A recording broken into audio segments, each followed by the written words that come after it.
For that price, you're flying business class for cheaper than the person flying economy. That's how cheap it is. Welcome to Inspired by Success, the podcast where I deep dive into the mindset of successful entrepreneurs, CEOs, and thought leaders. Get ready to be inspired and gain valuable insights to unlock your true potential.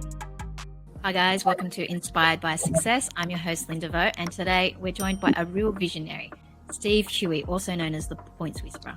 Steve isn't just the founder of IFlyFlat, which is a company helping you earn and utilize points to fly business class at the best rates. He's also an experienced entrepreneur who's excelled in finance, travel, and also mentoring. And today he's here to talk about his journey, strategies for growth, and give us some useful tips to take advantage of the point system. So without further ado, welcome to the show, Steve. Thank you. Thanks very much for having me.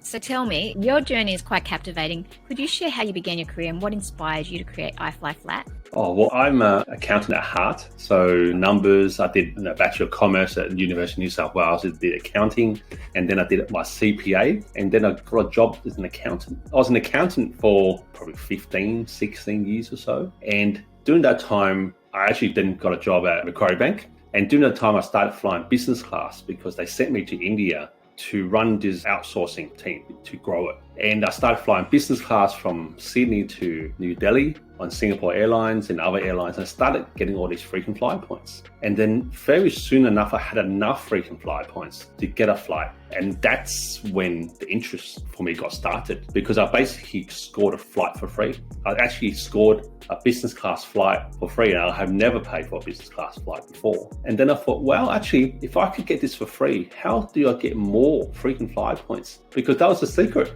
If I could get more frequent flyer points, then I can get more free business class flights. And that was when sort of like the pin dropped and it's like, hey, I can do something about this. And so that's the first idea that came to my head. And have you used that first business class flight that you won for free, basically? Oh yeah, I've done that, and I've done basically ever since then, I've never paid for business class ticket, ever. Wow. So that's what sparked your interest in entrepreneurship. Yeah, I think like in terms of entrepreneurship, it's just really just someone solving a problem and charging a fee for it. That's literally in my mind. There's no special craft in it. It's just literally like, well, you've got a special skill that helps people and your customers get more value from you and you can charge a fee, then everyone wins. Exactly right. And you've experienced like a significant growth. Can you highlight a strategy that helped with this success?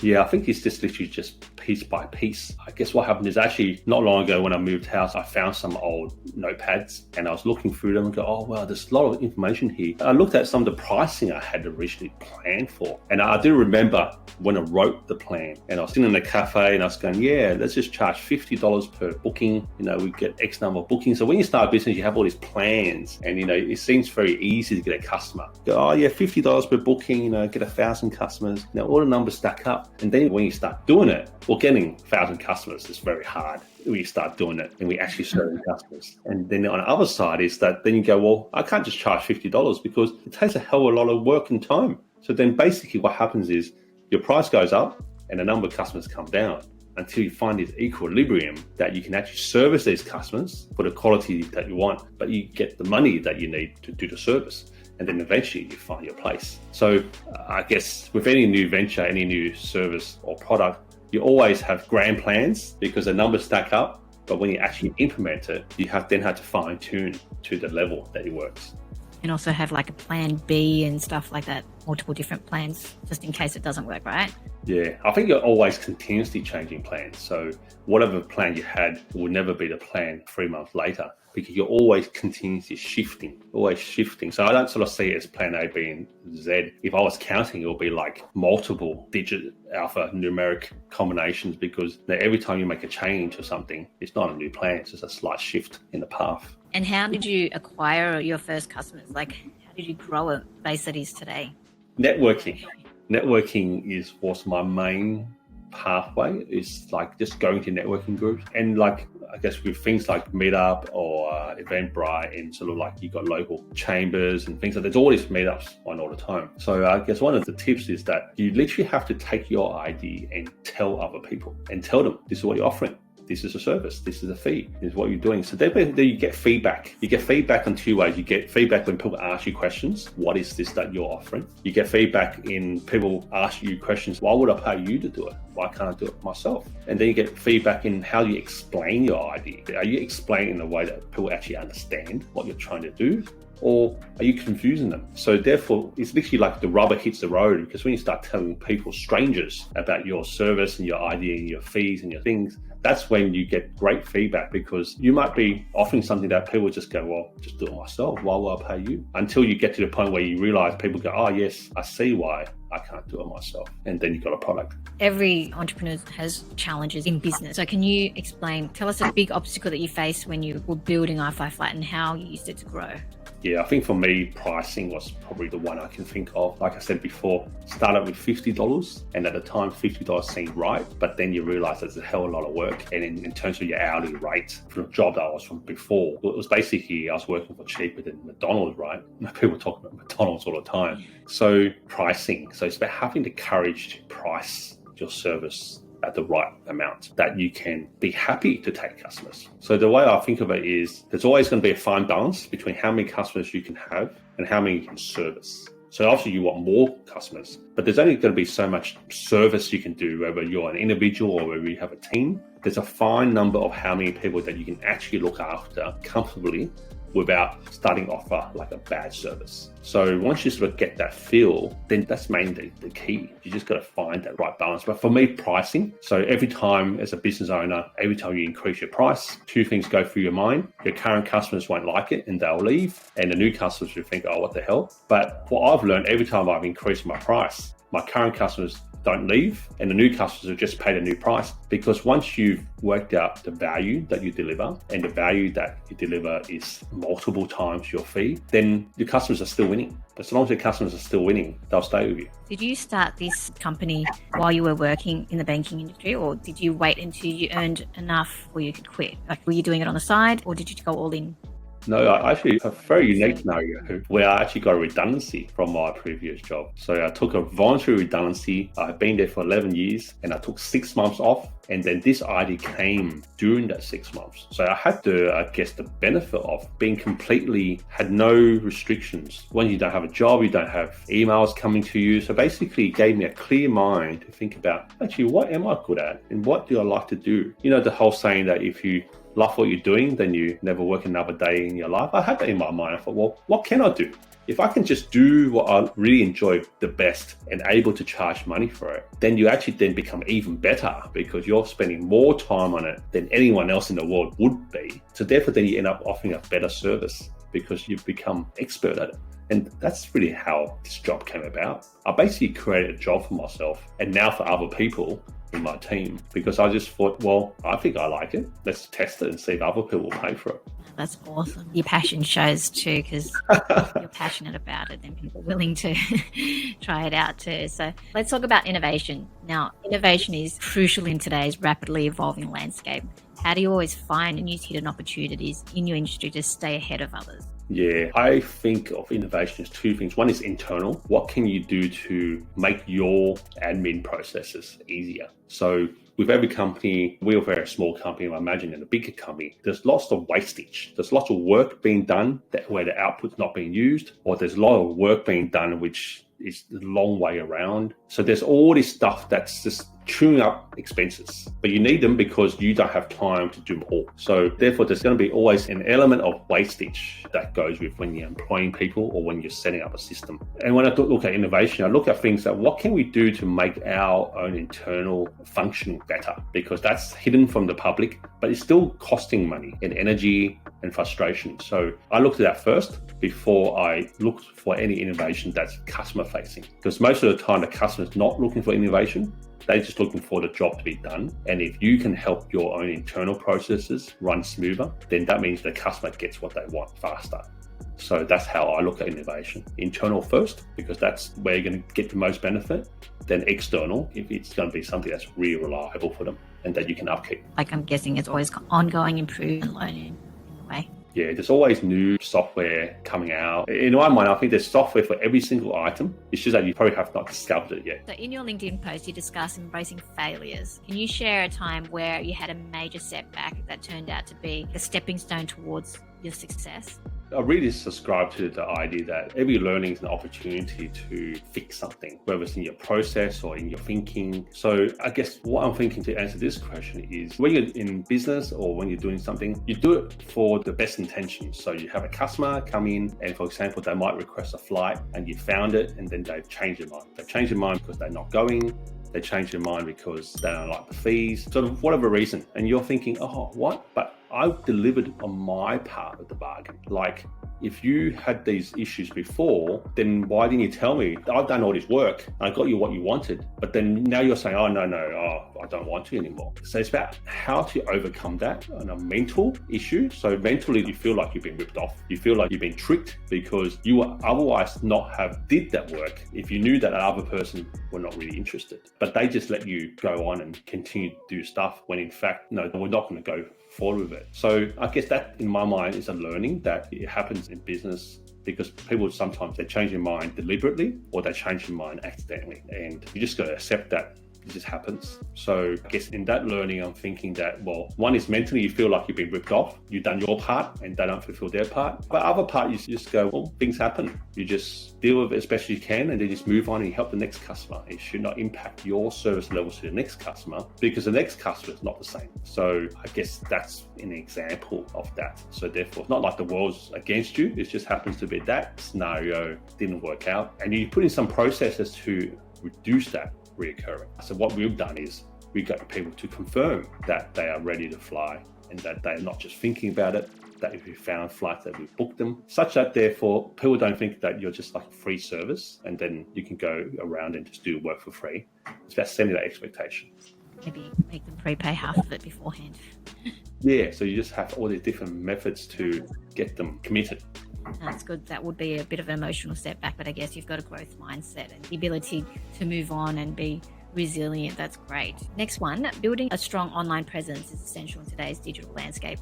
How have you leveraged social media and online platforms to expand your reach and connect with your audience? For me, LinkedIn, actually we're connected through LinkedIn, and that's how we're doing this interview now. I really do like LinkedIn because it's full of professionals. Although like Facebook and Twitter are also full of professionals, they also could be hidden behind fake names, whereas LinkedIn, all real people. And I believe that when you're a real person, you're showing up and representing yourself, then chances are your behavior is much better. That's what I found throughout the whole 10 years. I focus my energies on LinkedIn in growing my connections. I've got 30,000 connections on LinkedIn, which is actually the maximum number. You can't have more than 30,000 connections. So I literally just focus on how do we just share what I do on LinkedIn. If people resonate, so it's a bit like what Seth Godin talks about, like, your tribe, you just attract your tribe. You don't want everyone in the world to be your customer. I say like what you're doing. All you need to do is the people that want to be your customer, that you serve them and you make sure that they get the best, most experience or the best information, and everyone else, well, there's so many people in the world, there's lots of information out there that they can help themselves. Now, tell me, balancing work and life is definitely an ongoing struggle. And you mentioned before that you're doing something that you love and you're passionate about. Sometimes it doesn't feel like work, but how do you ensure your company's success and your personal well-being coexist successfully? So do you believe in having a good work-life balance, or what are your thoughts on that? As a business owner, it's very hard to have the work-life balance because it's just all intermingles through all your time. So whether it's weekdays or weekends, something needs to be done, they need to be done, because otherwise if you wait and do it later, then it just doesn't. The whole idea is that you want to just keep the wheel spinning. You don't want to be the reason why the cogs have stopped. It is very difficult to draw a line. I don't think any business owner got it right. But what's right or wrong anyway? Because if you have a way that you work and you're happy to do it and it's not impacting your family time, or your spouse is not being annoyed, or your friends not being annoyed, then it works for you. So there's no such thing as an arbitrary time or date. You are in control in your life, and the work flows back and forth. So I guess for me, we deal in travel. So I travel a lot as well, but I work during that time. I also have leisure during that time. So it's a mixed bag. So I take the pros with the cons. A little bit different for everyone. I guess everyone will say that, but not to be too hard on yourself, because now you're your own boss. You can determine your working hours. Have you ever experienced any burnout though? Sometimes, yeah, if you have a long day, you feel like, you just feel like lack of energy, where there's endless amounts of things to do. You can sit on your desk and your computer all day, all night, but sometimes you're just going to go, well, actually, let's just draw an end to this, because any more stuff you do tonight, it's not going to be that fast or that efficient anyway. You can probably do it tomorrow morning and be done it heaps faster. So it's about recognizing that more time spent doing something could be wasted time because you do it tomorrow fresh and we've done it jiffy. So looking back on your journey with iFlyFlat, is there a moment of accomplishment that you were particularly really proud of, and how has that shaped your vision for the company's future? I feel like every single flight that we book for our customers is a proud moment because we've enabled them to do something that they couldn't do. So for example, people come to us, so we have two services. One is Points Flight Concierge, where we book points flights, like points redemption flights for customers who have points. And they come to us because they don't know how to do it, or they don't know how to find flights or search, or how the whole system works. Like, it's quite complicated. So like every time we book a flight, we basically enable them to fly business class, where otherwise they probably will have to fly economy, or they might have to pay like $10,000 or $15,000 to buy a business class ticket. So we provided an avenue for them to fly business class without costing too much money.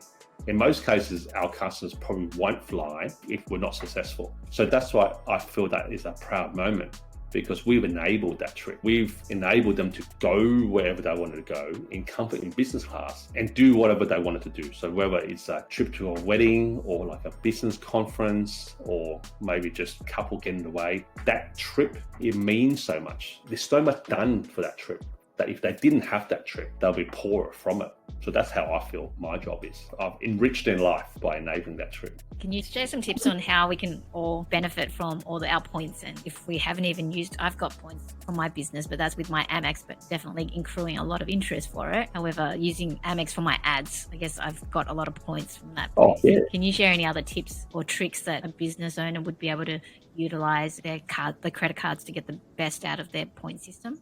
Oh yeah, for sure. Actually, your business will be prime because you will spend a lot of money on marketing and there's no surcharge. So therefore, you're effectively acquiring those points at no cost. But the general idea, actually, there's 4 principles. Using points is the cheapest way to fly. And that's an absolute, it's not subjective. It's absolute because when you use points to book a points ticket, the only thing you have to pay for is the taxes. So different airlines charge different taxes to fly. But here's an example. You can use your points to fly business class return to Europe on Singapore Airlines for $650. If you had the points, you could do this actually, because you do have the points.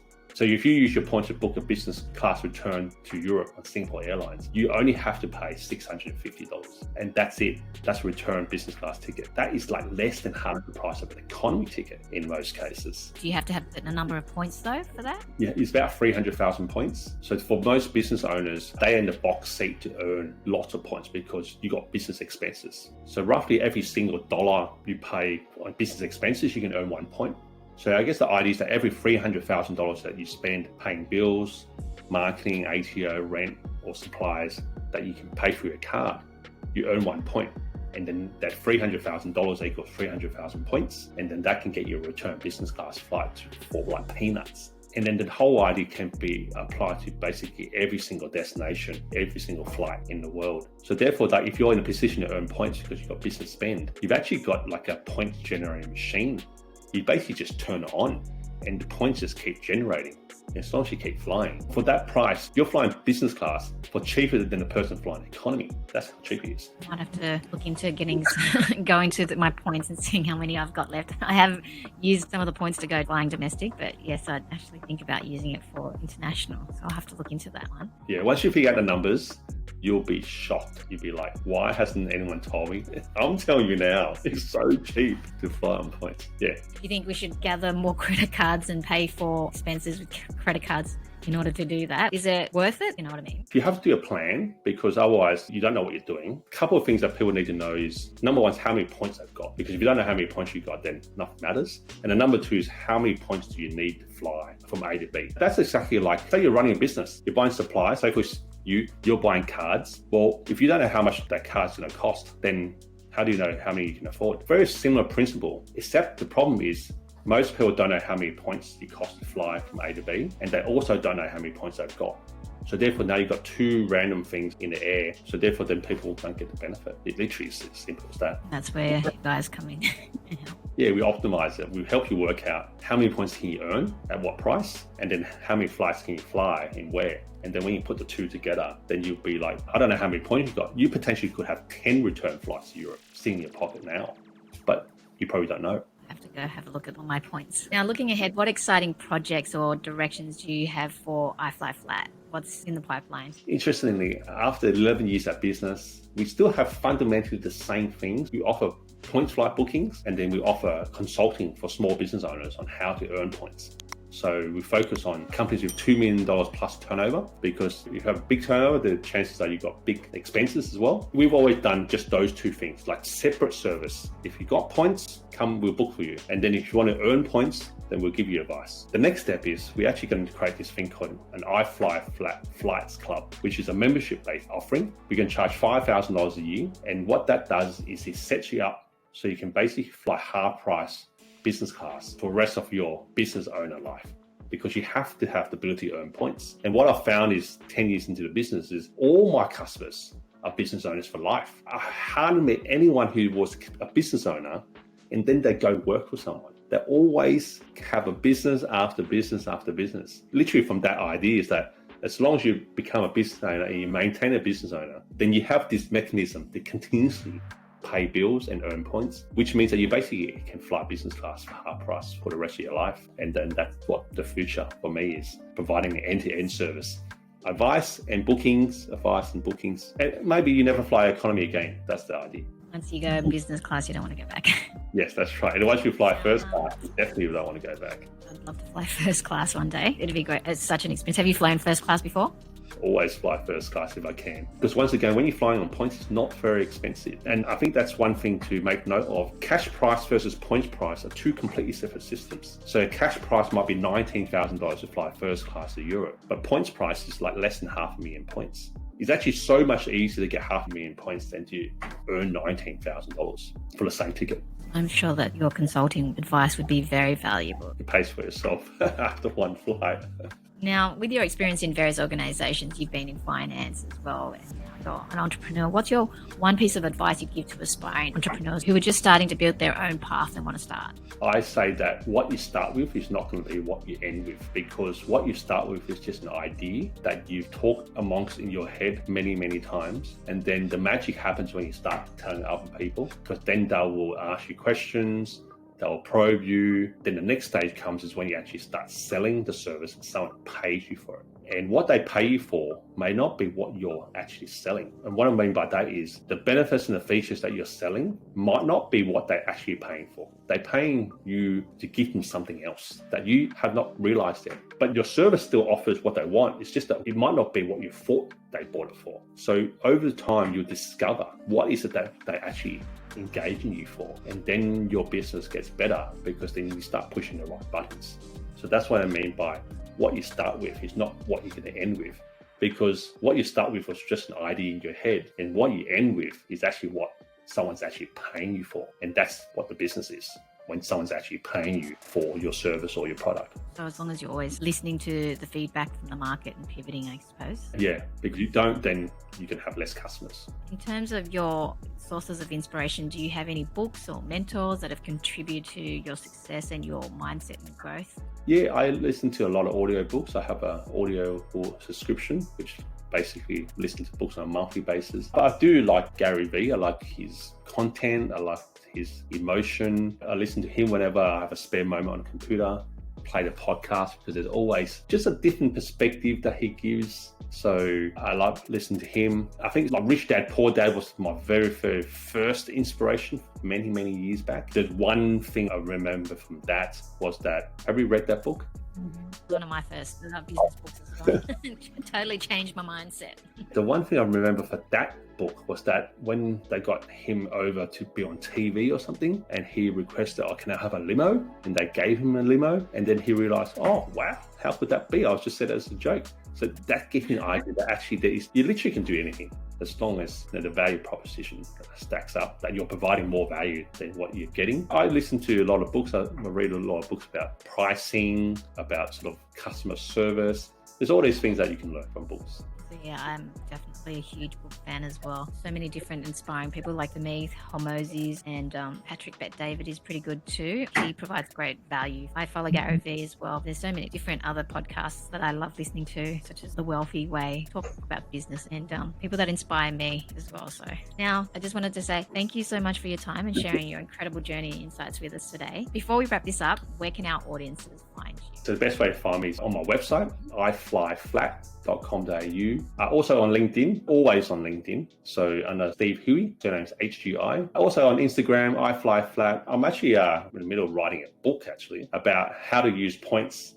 to fly business class forever. So watch out for that. That'll be out in the next couple of months. Nice. We'll look out for it. Awesome. Thank you so much for your time and all the best with your journey and your success as well. Thank you. Yeah, I love talking about the journey and hopefully inspire people to think about things differently.